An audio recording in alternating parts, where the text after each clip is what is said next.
I'd like to read now from the book of Leviticus, chapter 19.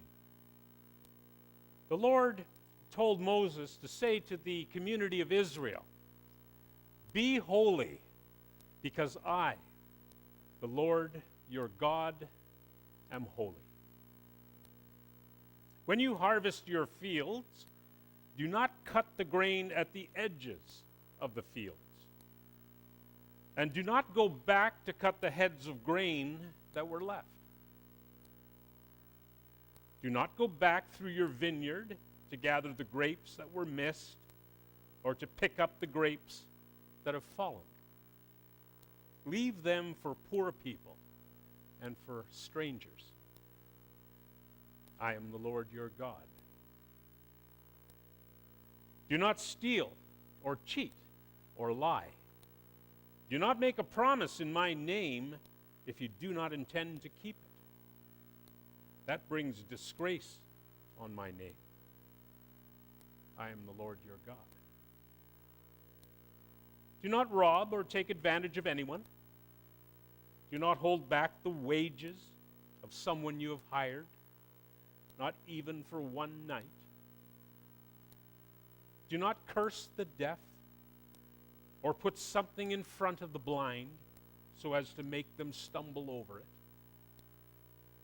Obey me. I am the Lord your God. Be honest and just when you make decisions in legal cases. Do not show favoritism to the poor or fear the rich. Do not spread lies about anyone. And when someone is on trial for his life, speak out if your testimony can help him. I am the Lord. Do not bear a grudge against others, but settle your differences with them so that you will not commit a sin because of them.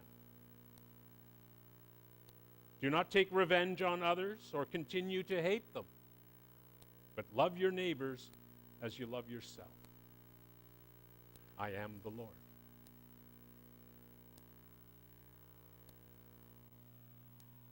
Leviticus 19:2.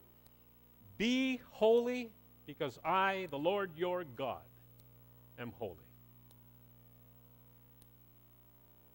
I just read the verse not a minute ago. And the command is matched in Matthew 5 that Vivian read not 5 minutes ago. You must be perfect, just as your Father in heaven is perfect.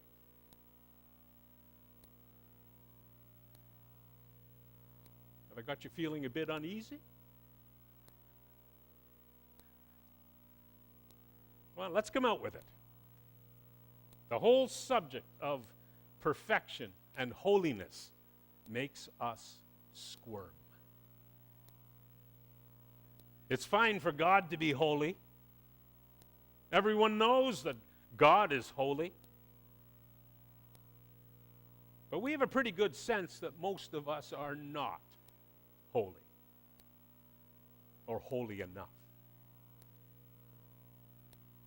Most of us think that true holiness is reserved for a few exceptional people of faith, like Mother Teresa or the Dalai Lama. Holy people, we tell ourselves, live far outside of our realm. They do things with their lives that we cannot, or likely will not. But here's the rub. As modest as we may think we are in thinking this, in fact, it's a way of letting ourselves off the holiness hook. Because that line of thinking is not biblical. Ouch. That hurts. Folks, we're all on the hook. I can't say it any other way. God says to Moses, speak to all the community of Israel. and say to them, "Be holy, because I, the Lord your God, am holy." He's not just speaking to Eugene or to Liz over here. He's speaking to all the community of faith. But let's be clear, because I don't want you to feel discouraged. Holiness is not some otherworldly state of existence, far removed from our grasp. It's not that at all. It's not something that only saints can attain. No, biblical holiness is the way one acts in the everyday, in everyday places, right? And within everyday relationships. That's where holiness is measured. You want to know what biblical or everyday holiness looks like? You are holy when, while harvesting your crop, you choose to leave the tomatoes or the apples or the sweet corn at the edges of your property, so that Ruth or Colin or someone like them does not go to bed hungry.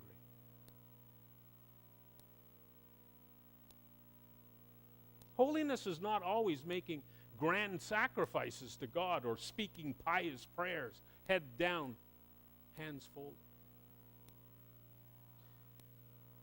Holiness is not stealing what belongs to someone else. Holiness is not telling a lie. Holiness is being a good employer, paying someone on time for the work they've done. That's holiness. Some people consider holiness as doing important, selfless, and noble deeds. And they're right. But Leviticus tells us that holiness is also not making life more difficult for someone with a disability, or standing idly by when your neighbor is in trouble. You are holy when you do not gossip, or slander, or hold a grudge.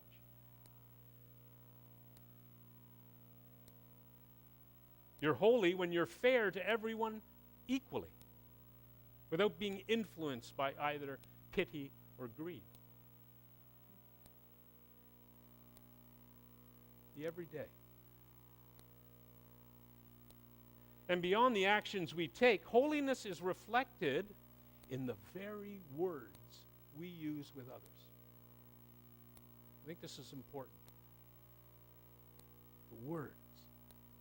You know, those little jots and tittles that we speak. Those little electric sparks that come flying out of our mouth into the universe. The language we use, the words we speak, all affect the measure of our everyday holiness.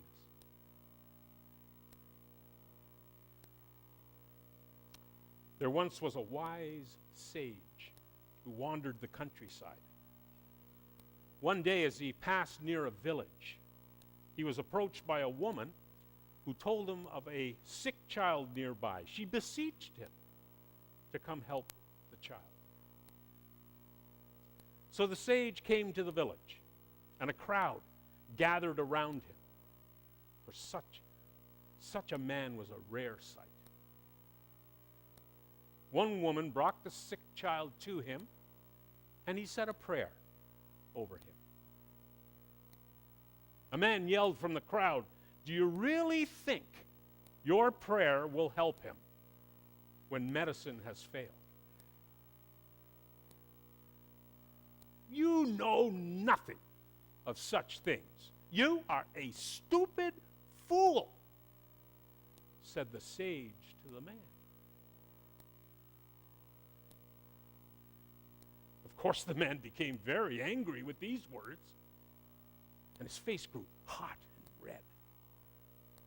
He was about to say something or perhaps strike out when the sage walked over to him and said, "If one word has such power as to make you angry and hot, may not another have the power to heal?"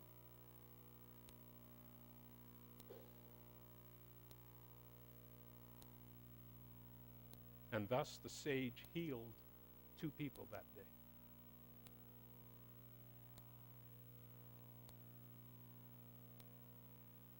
Daphne Rose Kingma, she writes this: language does have the power to change reality.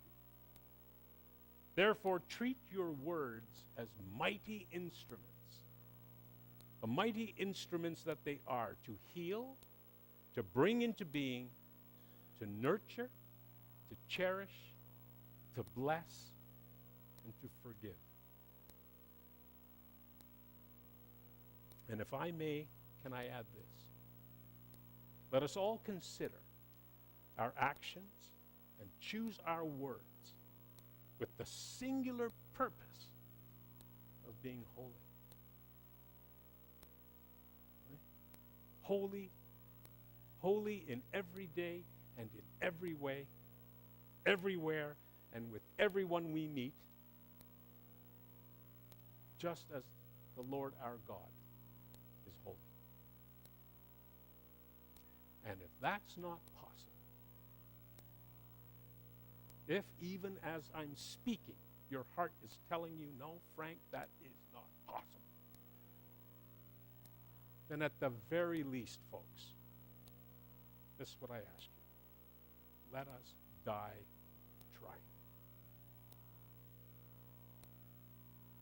Let us die